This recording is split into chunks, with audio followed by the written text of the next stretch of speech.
అమరావతి ముప్పు అప్పు. అమరావతి ముప్పు ఒకసారి చూపించండి. ప్రపంచ బ్యాంకు, ఏషియన్ డెవలప్మెంట్ బ్యాంకు నుంచి 15,000 కోట్లు. నెక్స్ట్ హట్కో నుంచి 11,000 కోట్లు. నెక్స్ట్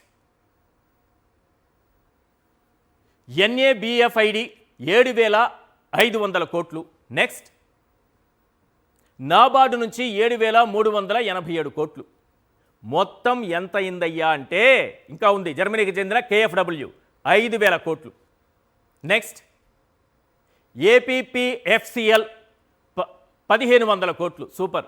నెక్స్ట్ ఈ మొత్తం కలిపితే ఎంత అయింది అయ్యా అంటే 47,387 కోట్ల రూపాయలు.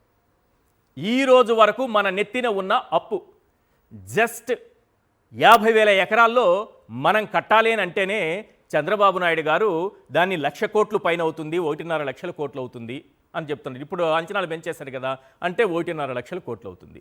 మళ్ళీ రెండో దశ భూ సమీకరణ, మూడో దశ సమీకరణ ఉంది కదా, ఇవన్నీ కలిపితే 1,00,000 ఎకరాలు అవుతాయి.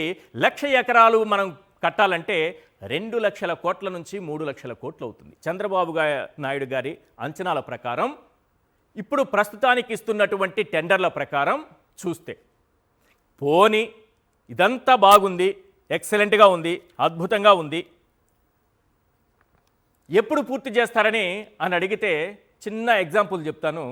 50 ఎకరాల్లో కట్టేటటువంటి ఒక మెడికల్ కాలేజీకి జగన్మోహన్ రెడ్డి గారు తీసుకున్నటువంటి సమయం 2.5 సంవత్సరాల నుంచి 3 సంవత్సరాలు. 2.5 నుంచి 3 సంవత్సరాలలో ఒక మెడికల్ కాలేజీ కట్టారు.